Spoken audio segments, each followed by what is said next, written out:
أعوذ بالله من الشيطان الرجيم. بسم الله الرحمن الرحيم.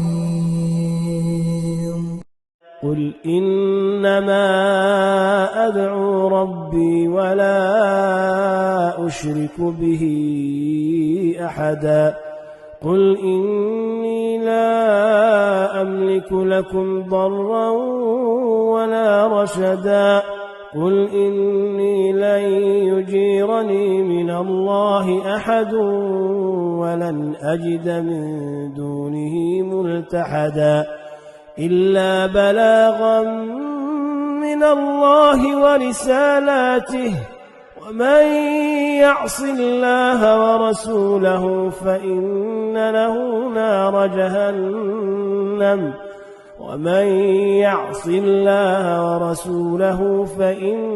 له نار جهنم خالدين فيها أبدا